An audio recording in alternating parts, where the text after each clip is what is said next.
Hi guys, welcome back to the data view series. Today in this video we will see how to define a global function and variable, and also we'll see how we can call them from another data view script. So here you can see I have this transform message.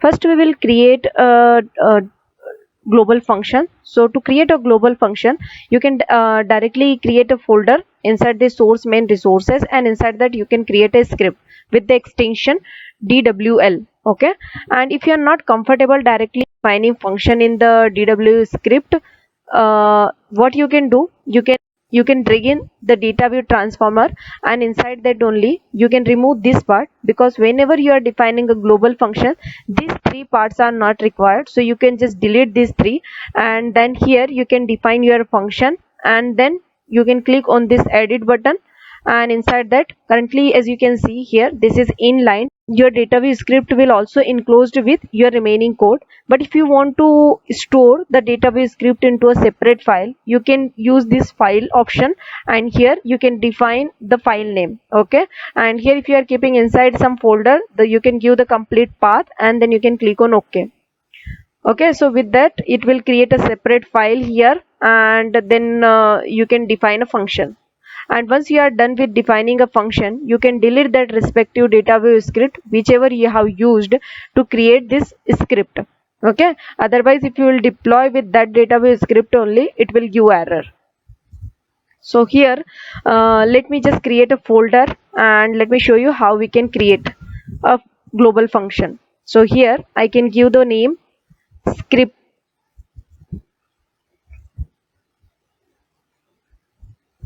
Okay, so it is not mandatory that you have to keep file inside a folder only. With this your code looks systematic. Okay, I'll click on finish, and inside this DWL script I'll create a file with name concat. And why I'm giving name concat, because here I'm expecting from my function to concat to string. So here I have some static value in that function, like hello I am, and the name field I want to pass dynamically. Okay, so here for that reason I'm giving the name concat, and we have to give the extension DWL.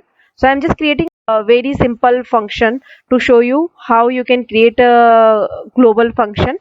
And why we are creating a global function, because sometimes we have reusable script which you can define in this way, so you can use the same script in other data view functions also. Okay, so here you can see I have created this concat.dwl file, and inside that we have to give dw, and as this is a 2.0, this is a header, this is a keyword to define a function, and after that we have to give the function name.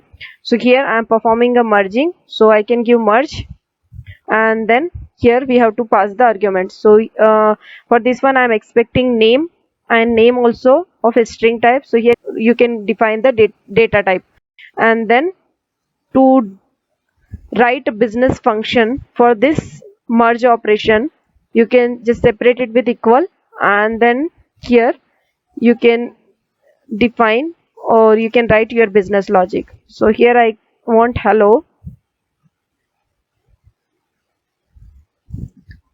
I am, and I want to merge name. Okay, name. So yeah, with this we are done with creating a global function. So you can see how easy it is to write a global function and use same database script in another function. So as we have done with the creation of global function, now we'll see how we can call this function from another database script. Okay, so here let me just save it, and this database script I can delete, and here I'll drag in another database script. I'll change the MIME type for it, and as we can see here, this database script is in another file. So first we have to import this one into this database script. So how we can import? Here we have a keyword import, and then we have to give the path. So here we can see this is inside source main resources, so anyhow this path is not required to give here. And this is a folder which we have defined. So this folder name we have to give. So here you can give script, okay, dw script, then double colon, and then here we have the file name concat. So we have to give concat.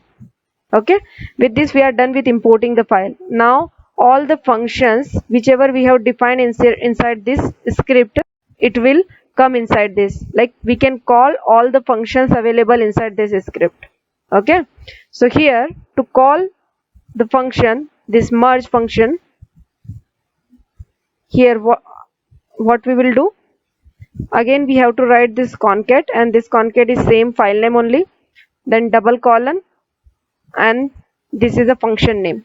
Okay, this is same function name which we have defined here, and this function accept one parameter which is string type. So here I can pass name Johnny, and let me see in the preview only if I'll get the response or not. So here we can see we got the response, hello, I am Johnny.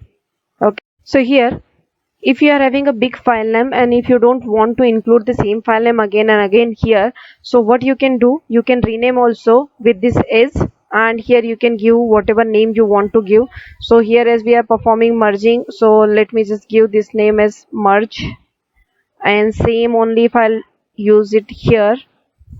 So again we can see it is returning the same response, and here if I'll add one more n, so we can see it is working correctly. Okay, so as we have seen how we can create a function, but now if we have to define a global variable, okay, so how we can define that?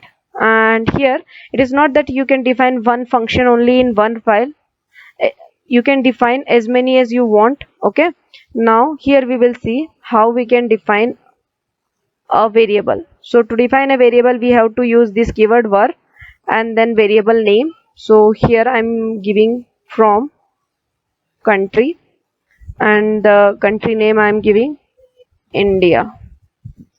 Okay, let me just copy this, and here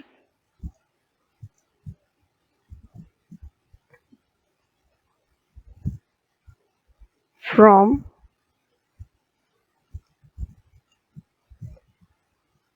if I directly pass from country, it will not be able to understand what is this variable from country. Okay, it is giving unable to resolve reference of from country. So we have to tell him that you belong to this file, okay, which we have merged here. So now it should not give an error, and in the preview it should work. So here in the preview we can see it has returned hello, I am Johnny from India. Okay, so here as you can see I am hard coding this value, but if you want to pass it from variable or payload or the URI query parameter, you can pass it. So let me just show you passing this value from the query parameter. So here attributes dot query params dot name. Okay, now this name value I'll pass it from postman name, and here I can give Yamin. Okay, and let me just save it and deploy this application. So as application got deployed, let me just hit it, and here we can see now this name, it is going from this attributes. Okay, hello, I'm Yamin from India. So whatever name you want to give, you can pass it from here. So with this I'm done with defining global function and global variable. I hope you like. Thank you.